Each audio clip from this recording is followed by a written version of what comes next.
All right, Scorpio. So we have the Page of Pentacles or coins here coming out for our mental space. I know last month we talked about some emotional relationship to physical stuff. And here, the page, this is a young energy that has vitality and stamina and excitement. And there's this willingness in the pages. They're young and they're excitable and they're willing to take risk, and they're willing to get involved. And it's like he's holding this up ready to, for another reading, they had Make-A-Wish as their card, and then he came next. And I saw him kind of like making a wish, like someone would blow on a dandelion, but here he has this coin in his hand. So it's this young, hopeful, excitable energy. Our mental space with a physical card, we may be focused on some kind of new opportunity with either an investment, a job, some kind of thing we can physically do, new, a new diet, a new eating plan, a new home. I mean, you name it. This is just, this person is excited about something new in their physical world, and they have an energy that is high to get involved or create this thing. I will say, in association to this card, they say if you're starting a new habit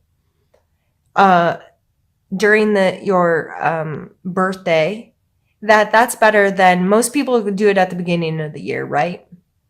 And that really works for some, and maybe the camaraderie of a lot of people getting involved in new things helps with that. But doing it during your sun time is actually a really good time for us to start a new habit.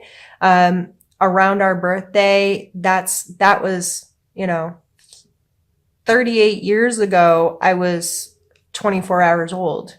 You know what I mean? So I was my first experiences as a human, and something about that, and our bodies and the patterns that happen in our life. So if you are doing something new in your physical world, this could be a new schedule, a new budget, a new meal plan, you name it. But it may be really good for you right now to get that ball rolling, so it's something that could really stick with you. Coming in your physical space, we have the Seven of Wands. I believe we had this card last month too. But here he is on the higher ground and willing to defend himself. In your physical space, you might feel like you're under attack. You might feel like you're getting a little overwhelmed. You may feel like things just aren't working right. I would be very mindful of any conflicts coming your way. How are you responding to people? How are you dealing with this? Are you willing to take the high ground? Are you the one on the offense, or are you going to let that kind of stuff play out and only get involved if it comes from a defensive space? And going back to this, if you want more love in your life, you got to put it out into the world. So any of these things with conflict, I see him like, I'm up here. I'm out of it, right? I'm going to try to keep my composure, and I'm going to focus on only what is mine. It's like he's on this tiny little piece of land and he's like, nope, this is mine, and I will defend this. I'd be very mindful of those conflicts in your life, what you're putting out there. I wouldn't be the one to lash out. I wouldn't be the one to strike first. I would try to have when I say higher ground, having a removed perspective may help deal with some of these things. I think we're going to get more of what that may mean when we do the second half of the reading. So I think I'm going to pause there for now, and we'll come back to it later. For emotional space, we have the 9 of coins. Again, we had the queen there last time, I believe. So still very focused on our physical space. And for some of us, that may mean that we have to deal with that stuff before we can get back into our emotions. So she feels very comfortable in her space. She's obviously put a lot of time and effort and work, and she has created a really beautiful garden for herself that she seems to be very much enjoying. So emotionally, we may feel like, okay, we've really put in the work here. And you may be feeling really, really good about yourself. So now that you've kind of created that space, if last month you were able to deal with some of, I think we talked a bit about clearing out some old stuff or reevaluating your emotional attachments to your physical world. If we've done that and we're now in a place like, okay, I cleaned out some of the old and I've beautifully displayed what I have. Now I'm feeling like, okay, I'm getting it together, right? And that these two things in combination, the page and the 9 here in our mental and our emotional space, I think that is like just that we matured just a little bit more there. We were able to pull it up a notch, and it helped us find security within ourselves, where it's helping us get more stable in our physical world. So we could then put that stuff down if you were able to reorganize your home or clean up your budget a little bit, deal with your physical world in whatever way if it had gotten out of hand, because I understand that my physical world's kind of been a mess because we've had a lot going on, and not only a lot going on in our physical world, but I dealt with a lot of the emotional stuff we talked about last month with dealing with some grief and letting things go. And so I'm there with you, and I feel this, that, you know, the more we can get our world, our physical world running in a smoother order, it frees up the ability to connect with people, because we feel like, okay, I've cleaned things up, I've organized, I feel on top of stuff. It gives you a sense of control. A lot of times it can give us just, I said security already, but it does. It can help us feel more secure. And the more secure we feel in that physical space, the more likely we can then connect on emotional levels with people. Our spiritual space, we have the Moon card. And this is one of my favorite cards. Healing Moon Tarot, you know, makes sense. And spiritually, this may be calling on our intuition. It is our birthday time, and we are Scorpios who are extremely intuitive anyway. This is represented here in us maybe listening to that a little bit more, being a little bit more aware of it, spending time processing it, spending time looking for it. If you do feel you are intuitive in some way, what is your relationship to that? Does it make you comfortable or uncomfortable? Because I know from experience that it can make us feel uncomfortable. Sometimes it's like, why do I know that? Or why do I feel that way? Why is that my response to this situation? I personally recently woke up in the middle of the night and got in my car and drove somewhere because I knew something bad was happening. I hadn't spoken to anyone. I didn't have any reference. But I knew something was wrong. And I trusted myself. Now, should I have gotten in my car and driven somewhere? I don't know. That was maybe a little silly. But I knew in that moment, and I trusted in that moment that I was right. And I was right.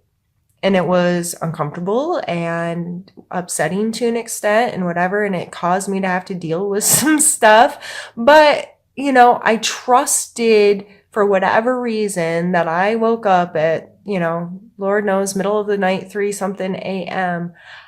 I didn't feel crazy by trusting myself. And I think that's important for us. If you have those moments where you're just like, I don't know why or how I know, but I know that I know. And then you fall down a rabbit hole of like, am I crazy? What is wrong with me? Why do I think this way? It's very important that our perspective on ourselves is one of support. You know what? You might be crazy, but support you're crazy. You know what I mean? Like, I just trust when I have a really deep gut feeling, I try really hard to trust that without questioning if I'm a lunatic. You know what I mean? So if you come into those situations this month, try to trust yourself. I mean, don't put yourself in a bad situation or do something ridiculously irrational, or you know what I mean? But give yourself the opportunity to trust your instinct, to trust your gut, listen to your intuition, or give yourself more opportunity to explore what that means to you. And this card also, there's a transformation here. Things look different in the dark, right? And it's the same light source that we get all day from the sun. It's just arriving to us in a different way. And it's amazing the feelings that are associated with the dark versus the light, all of the old tales of whatever, werewolves and vampires and all this, it all has to do with the night and our shadows. And this can bring up some shadow work within us, those deep, dark recesses of ourselves that are scary or that we don't want to admit or we don't want to allow. If any of that's kind of pulled up for you this month, I'd be mindful of paying attention to it. You may want to look up what shadow work means. There's some, people out in the world that talk about this, and from more of a psychological or spiritual standpoint of what that means and how to deal with some of those things. It can be really heavy work. It can be really exhausting work. I find it beneficial within myself, but I'm careful about when I dive into that because I can get really hard on myself, or it can emotionally really drain me.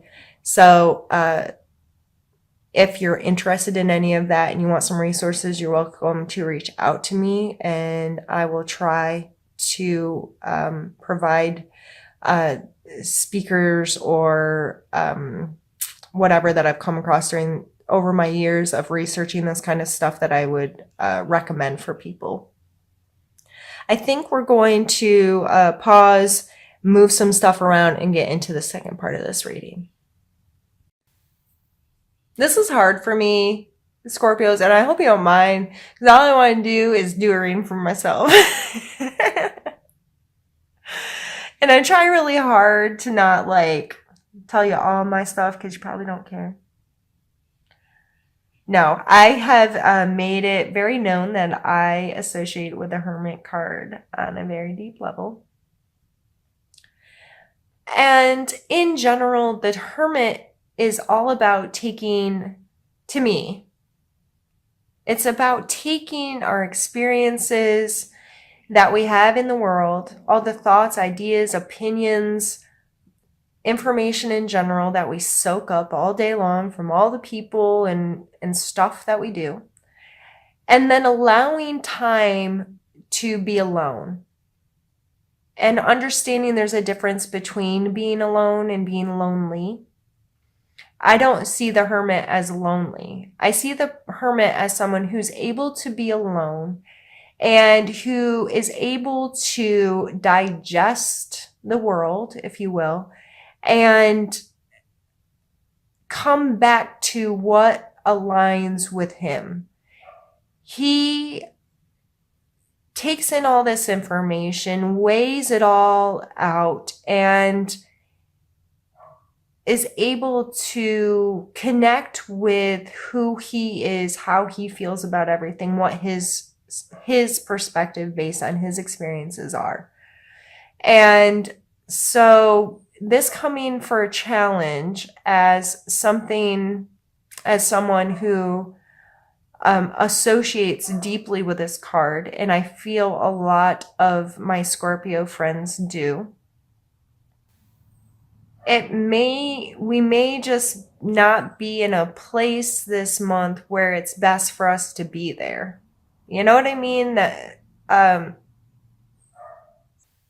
we may not get our alone time that we usually do. We may not get to turn off as much. Holidays are coming up and different things. And there's going to be lots of opportunities to interact with people and enjoy the festivities going through November and December. So it may be hard for you to find that time. It may be hard for you to digest all of what you're taking in and be aligned with your perspective, your opinions. Let's pull some more cards. Let's pull what? And going back here, the physical world with this conflict, it may just be this not necessarily being like a conflict, but just a lot going on in the physical space. And it's like, okay, what next? It's like this guy's playing whack-a-mole.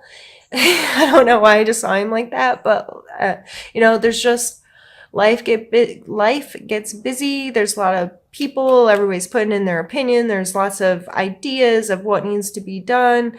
And it may just be not necessarily a conflict, but it could feel that way. It could feel like you're under attack, but you're really just playing whack-a-mole and trying to get through all of this stuff. And so that's why I'm feeling my friends don't want to hear that. And one of my best friends calls me the Queen of Swords. She wanted me to be the Queen of Swords for Halloween. The Queen of Swords is logical and honest and just and fair, and she's the Queen of Air. And depending on your other placements in your sign, I myself, and my moon is Virgo and my ascending is Gemini. So I'm a complicated mess. And I'm very much those right brain, left brain kind of tests. I'm typically straight down the center, and it can be really hard for people to deal with me sometimes because I can be brutally honest to a fault.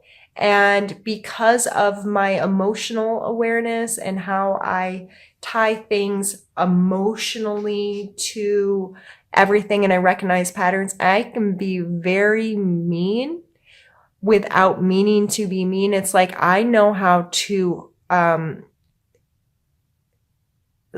really hurt someone unintentionally because I'm very good at kind of picking people apart, knowing their weaknesses, so on and so forth. So this is coming out in a strengths card. So let's not talk about all the negatives of it and try to focus on the positives.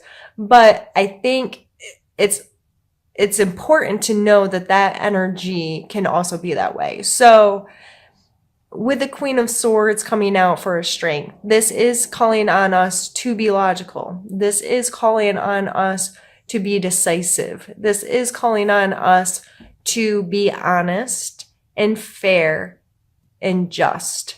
However, this is not telling us to be the judge and jury and we're going to run stuff and chop off heads. You know what I mean? Like, there's a fine line there. And for us Scorpios and our stingers, sometimes that line gets hard to read and we stand on the wrong side of it, right? But this coming out for strength for us this month, if we find ourselves being too emotional, if we find ourselves not making decisions, if we find ourselves in situations where logic can help, honesty can help, maybe not be quick to fly off the handle and get into this, I'm going to attack, but remember, higher ground, defense, not offense. This place where I'm not lashing out at people. I'm not trying to run the show, but if I can be helpful, if I can say words that are going to be meaningful in this situation, make choices, then I'm going to use my abilities to do so. I always think about these cups sharing here.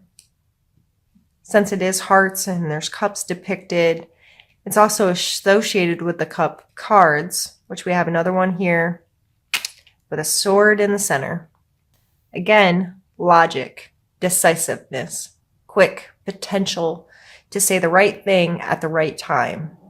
This is a seed that can be watered into something, or like a matchstick that can be lit and create fire. The King of Cups is mature water energy. There's this willingness to exchange emotions, an authenticity there, a sensitivity, empathy, all of those lovely feeling words.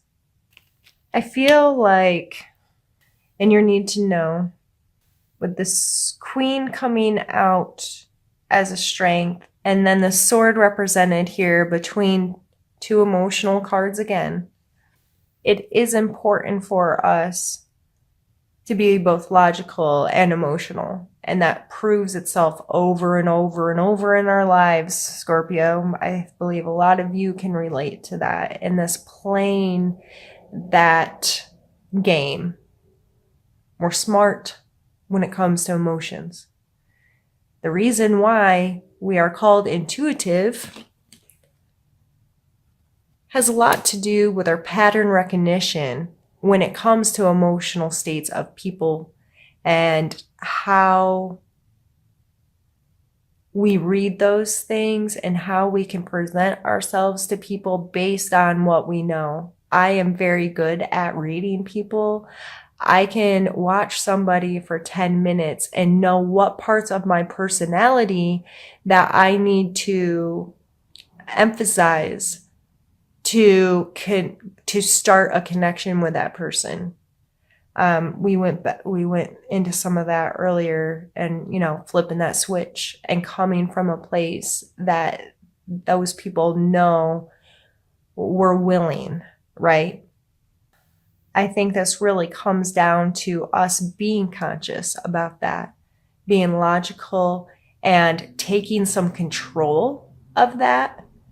I have control over this. I can control how I'm presenting myself. I can control turning that switch on. I can control the understanding that I can't just expect it to show up, and if I'm not willing to make it a conscious effort of mine.